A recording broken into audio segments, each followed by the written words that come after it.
Praise the Lord. நாள் 28 தியான பகுதி யாத்திராகமம் 5ஆம் அதிகாரம் மற்றும் 6ஆம் அதிகாரம். 5ஆம் அதிகாரத்தை வாசிப்போமானால் அதில் மோசேயும் ஆரோனும் பார்வோன் ராஜாவிடத்தில் போய், இஸ்ரவேலின் தேவனாய் கர்த்தர் வனாந்திரத்தில் எனக்கு பண்டிகை கொண்டாடும்படி என் ஜனங்களை போகவிடு என்பதாக சொல்லுகிறார் என்று சொல்லுகிறார்கள். அதற்கு பார்வோனோ, இஸ்ரவேலை போகவிட கர்த்தரின் வார்த்தையை கேட்கிறதற்கு அவர் யார்? நான் கர்த்தரை அறியேன், நான் இஸ்ரவேலை போக விடுவதில்லை என்பதாக சொன்னான். மோசே தேவனை அறிந்த ஒரு மனிதன், பார்வோனோ தேவனை அறியாத ஒரு மனிதன். எனவே கர்த்தர் சொன்ன வார்த்தைகளை பார்வோன் செவி கொடுத்து கேட்கவில்லை. காரணம், பார்வோன் கர்த்தரை அறியாதிருந்தான். இன்றும் கூட கர்த்தருடைய வார்த்தைகள் நாம் சொல்லும் பொழுது அநேக ஜனங்கள் ஏற்றுக்கொள்வதில்லை. காரணம் என்னவென்றால் அவர்கள் கர்த்தரை அறியாதவர்கள். கர்த்தரை அறியாதவர்கள் நாம் சொன்ன ஒரு வார்த்தையை அப்படியே அவர்கள் ஏற்றுக்கொள்ள மாட்டார்கள். அவர்கள் கர்த்தரை குறித்து கேள்விப்பட்டு கர்த்தரை குறித்த நல்ல அபிப்பிராயம் வைத்திருப்பார்கள் என்றால் அவர்கள்தான் கர்த்தருடைய வார்த்தையை நாம் சொல்லும் பொழுது கேட்டு கீழ்ப்படுகிறவர்களாய் இருப்பார்கள். பார்வோன் அனுமதிக்கவில்லை என்றவுடன் மோசே, எபிரேயர்கள் தேவன் எங்களை சந்தித்தார் என்றும் நாங்கள் 3 நாள் பிரயாணம் போய் அவருக்கு பலியிட வேண்டும் என்றும் சொல்லுகிறான். இந்த வார்த்தைகளை கேட்டவுடன் எகிப்தின் ராஜா மோசேயும் ஆரோனையும் நோக்கி, நீங்கள் ஜனங்களை வேலையை விட்டு களைய பண்ணுகிறீர்கள், உங்கள் சுமைகளை சுமக்க போங்கள் என்பதாக சொல்லி அவ்விடத்தை விட்டு அவர்களை அனுப்பிவிடுகிறான். இந்த வார்த்தை நிமித்தம் பார்வோனுக்கு கோபம் வந்து ஜனங்கள் மேல் அதிகாரியா இருந்த ஆளோட்டிகளையும் தலைவர்களையும் அழைத்து, எபிரேயர்கள் செங்கல் இருக்கிற வேலை செய்தபடியினால் அந்த செங்கல் சுடுவதற்கு வைக்கோலை கொடுப்பார்கள், எனவே இனி வைக்கோலை கொடுக்க வேண்டாம் என்றும் அவர்கள் தாங்களே போய் வைக்கோலை சேர்த்து கொள்ளட்டும் என்றும், ஆனால் முந்தைய நாட்களில் எத்தனை செங்கல் அவர்கள் தயார் செய்து கொடுத்தார்களோ அந்த எண்ணிக்கை குறைய கூடாது என்பதாகவும் கட்டளையிடுகிறார். அப்பொழுது இஸ்ரவேல் ஜனங்கள் தங்களுக்கு இக்கட்டு வந்தது என்பதை அறிந்து கொண்டார்கள். இக்கட்டு என்ற வார்த்தைக்கு அர்த்தம் என்னவென்றால், நாம் தப்பி போக முடியாதபடி நமக்கு வருகிற நெருக்கங்கள் ஆகும். ஒரு வழியில் நமக்கு பிரச்சனை வரும் பொழுது நாம் இன்னொரு வழியில் தப்பிக்க வழி இருக்கிறது. ஆனால் நம்மை சூழ 4 புறங்களிலும் பிரச்சனை வரும் என்றால் அதற்கு பேர் தான் இக்கட்டு. அதிலிருந்து நாம் தப்பி போக முடியாமல் நாம் அந்த தீமைகளை சந்தித்தே ஆக வேண்டும். இங்கே செங்கல் சுடுவதற்கான வைக்கோலை அவர்கள் கொடுக்காதிருந்தார்கள். அதே சமயத்தில் முன்பு செய்து வந்தது போலவே அவர்கள் செங்கலை ஆயத்தப்படுத்த வேண்டும் என்றும் சொல்லியிருக்கிறார்கள். எனவே ஜனங்கள் தங்களுக்கு வந்து இக்கட்டு நிமித்தமாக பார்வோனிடத்தில் போய் முறையிடுகிறார்கள். பார்வோனோ ஜனங்களுக்கு செவி கொடுக்காமல் வைக்கோல் கொடுப்பதை தவிர்த்து முன் செய்த கணக்கின்படியே செய்து முடிக்க வேண்டும் என்பதாக சொல்லுகிறான். நம்முடைய வாழ்க்கையில் இப்படிப்பட்ட சில இக்கட்டுகள் வரலாம். இந்த இக்கட்டு சூழ்நிலையில் நாம் தப்பிக்க வேண்டும் என்றால் அதற்கு தேவன் தான் கிரியை செய்ய வேண்டும். ஜனங்களோ தங்கள் இக்கட்டில் அகப்பட்டு விட்டோம் என்று அறிந்தவுடன் மோசேக்கும் ஆரோனுக்கும் விரோதமாய் எழும்பி எங்களை கொல்லும்படிக்கு எகிப்தியர் கையில் கொடுத்த நிமித்தமாக கர்த்தர் உங்களை நியாயம் தீர்க்க கடவர் என்பதாக சொல்லுகிறார்கள். கர்த்தர் தான் மோசே அனுப்பி சொல்லும்படி சொல்லுகிறார். அவைகளை தான் மோசே கூறினார். ஆனால் இங்கு ஜனங்களோ கர்த்தர் உங்களை நியாயம் தீர்ப்பாராக என்பதாக சொல்லுகிறார். நாம் ஒரு நாளும் கர்த்தர் பிறரை நியாயம் தீர்க்க வேண்டும் என்று சொல்லக்கூடாது. காரணம், நியாய தீர்ப்பு நம்முடைய ஆலோசனையின்படி நடைபெறுவதல்ல. நியாய தீர்ப்பு என்பது தேவனுடைய வசனத்தின்படி தேவன் நியாயம் தீர்ப்பார். தேவனுக்கு ஆலோசனை சொல்லுவதும் தேவனுக்கு கட்டளையிடுவதும் மனிதர்களாகிய நாம் செய்யக்கூடாத காரியங்கள் ஆகும். தேவன் அனுப்பின மோசேயை நியாயம் தீர்க்கும்படி ஜனங்கள் கட்டளையிடுகிறார்கள். அப்பொழுது மோசே தேவ சமூகத்தில் போய், என்னை ஏன் அனுப்பினீர், ஜனங்களை விடுதலை செய்யவில்லை என்பதாக புலம்பிக் கொண்டிருக்கிறார். மோசே ஜனங்கள் ஏற்றுக்கொள்ள மாட்டார்கள் என்றுதான் முன்பே இந்த ஊழியத்தை தடை செய்யும்படிக்கு பல முயற்சிகள் எடுத்தார். கர்த்தர் தான் மறுபடியும் பேசி மோசே அனுப்பினார். ஆனால் இங்கே அந்த காரியம் வாய்க்கவில்லை என்றவுடன் ஜனங்கள் பேசுகிற வார்த்தையை கேட்டு மோசே மிகவும் மனதுடைந்து போனார். இன்று விசுவாசிகள் பேசுகிற அநேக வார்த்தைகள் ஊழியக்காரர்களை பாதிப்புக்குள்ளாக்குகின்றன. ஒரு நாளும் நாம் ஊழியக்காரர்களுக்கு விரோதமாக எந்த ஒரு வார்த்தைகளையும் பேசக்கூடாது. அவரிடத்தில் குறைவுகள் காணப்பட்டால் நாம் அவர்களுக்காக ஜெபிக்கலாம். அவர் செய்கிற காரியங்கள் நம்முடைய பார்வைக்கு பிரியமில்லை என்றால் நாம் அவர்களை குறித்து சுற்றிலும் இருக்கிற ஜனங்களின் நடுவே அவதூறாய் பேசாமல் அவர்களுக்காக நாம் ஜெபிக்கிறவர்களாக காணப்பட வேண்டும். அப்படி அவர்கள் தவறு செய்யாமல் நம்முடைய பார்வைக்கு அது தவறாக இருக்கிறது என்பதாக நினைத்து நாம் அவர்களை குறித்து பேசுவோம் என்றால் அதை கேட்கும் பொழுது அவர்களுக்கு மனமடிவு உண்டாகும். அப்படி மனமடிவு உண்டாகும் பொழுது அவர்கள் செய்கிற ஊழியங்களை உற்சாகமாய் செய்யக்கூடாமல் அவர்கள் முடங்கி, எதற்கு நாம் அந்த ஊழியத்திற்கு வந்தோம், எதற்கு நாம் ஊழியம் செய்கிறோம் என்ற பல சந்தேகத்திற்குள்ளாக, துன்பங்களுக்குள்ளாக, மனமடிவுக்குள்ளாக வந்து விடுவார்கள். எனவே ஒரு நாளும் ஊழியக்காரர்கள் துக்கப்படுவதற்கு நாம் காரணிகளாக அமைந்து விடக்கூடாது.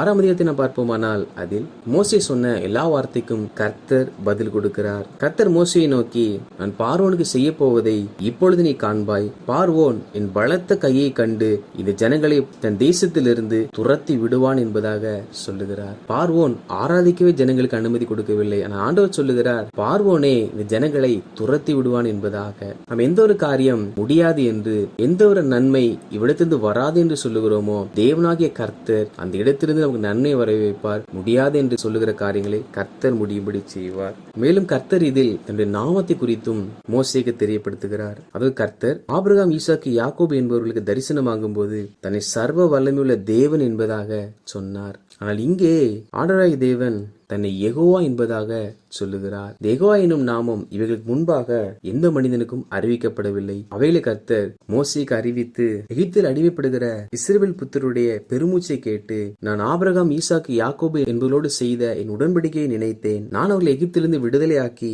ஆபிரகாம், ஈசாக்கு, யாக்கோபுக்கு ஆணையிட்டு கொடுத்த அந்த தேசத்தில் அவர்களை கொண்டு போய் சேர்ப்பேன் என்பதாக கர்த்தர் ஜனங்களுக்கு சொல்லுகிறார். இந்த பிரகாரமாகவே மோசே இஸ்ரவேல் புத்தருக்கு சொன்னார். ஆனாலும் ஜனங்கள் மனமடிவு கொடுமையான வேலையினாலும் மோசேக்கு செவி கொடாமற் போனார்கள். இன்றும் கூட கர்த்தருடைய வார்த்தைகள் உபதேசிக்கப்படுகின்றன, சத்தியங்கள் விதைக்கப்படுகின்றன. ஆனால் ஜனங்கள் அவைகளை கேட்டு அவைகளுக்கு கீழ்ப்படிய முடியவில்லை. காரணம் என்னவென்றால், ஜனங்கள் இருதயத்தில் மனமடிவும் கொடுமையான வேலையும். ஒரு மனிதனுடைய மனது பாதிக்கப்படும் என்றால் அவன் கர்த்தருடைய வார்த்தை செவி கொடுத்து கேட்க முடியாது. மனதில் துக்கங்களும் கவலைகளும் வேதனைகளும் இருக்கும் பொழுது அவனிடத்தில் எவ்வளவு ஆழமான உபதேசங்களை பேசினாலும் அவன் கேட்க மாட்டான். காரணம், அவனுடைய மனதில் காயங்கள் இருக்கிறது. அதே போல ஒரு மனிதன் ஓய்வில்லாமல் கடுமையான வேலை செய்து கொண்டிருப்பான் என்றால் அவனிடத்தில் கர்த்தருடைய வார்த்தையை நாம் எவ்வளவு பேசினாலும் அதனுடைய செவிகளுக்கு எட்டாது. அப்படி என்றால் இந்த கடைசி நாட்களில் பிசாசானவன் மனிதர்கள் கர்த்தருடைய வார்த்தை கேட்க கூடாது என்பதற்காக அவர்களை துக்கத்திலும் கவலையிலும் வருத்தத்திலும் அமிழ்த்து அவர்களுக்கு அதிகப்படியான வேலைகளை கொடுக்கிறான். அதாவது மனிதர்கள் தாங்கள் ஓய்ந்திருக்கும்படிக்கான நேரங்கள் இராதபடிக்கு அவர்கள் எப்பொழுதும் ஏதாவது ஒரு பணி செய்யும்படிக்காக அவர்களுக்கு அநேக வேலைகளை கொடுத்து தேவனுடைய வார்த்தை கேட்க முடியாதபடிக்கு தேவ சமூகத்தை அவர்களை விளக்குகிறான்.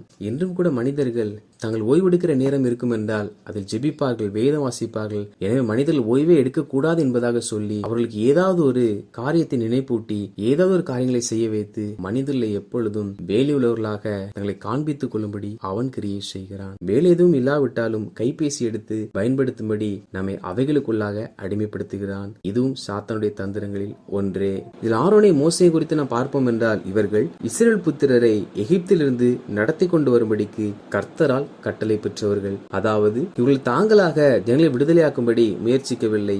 தேவன் அவர்களுக்கு இவைகளை செய்யும்படி கட்டளை கொடுத்திருக்கிறார். அப்படியால் ஒவ்வொரு ஊழியக்காரனும் ஆண்டவராகிய தேவன் அவர் செய்யும்படிக்கான கட்டளைகளை கொடுத்து அவைகளை பெற்று அவைகளை நிறைவேற்றுகிறவனாக காணப்பட வேண்டும். எப்படி மோசேயும் ஆரோனும் இஸ்ரவேல் ஜனங்களை எகிப்திலிருந்து விடுதலையாக்கும்படி கட்டளை பெற்றார்களோ அதே போல ஒவ்வொரு தேவனுடைய ஊழியக்காரனும் நம் தேசத்தில் பாவத்திலும் சாபத்திலும் வாழ்கிற ஜனங்களை, பிசாசின் கட்டுகளுக்குள் இருக்கிற ஜனங்களை விடுதலையாக்கும்படிக்கு கட்டளை பெற்றிருக்கிறார்கள். மேலும் மோசே ஆரோனையும் குறித்து, இவர்கள் எகிப்தின் ராஜாவோட பேசும்படிக்கு தேவனால் தெரிந்து கொள்ளப்பட்டவர்கள். எகிப்தின் ராஜா என்பது உலகத்தின் அதிபதியாக சாத்தானை குறிக்கிறது.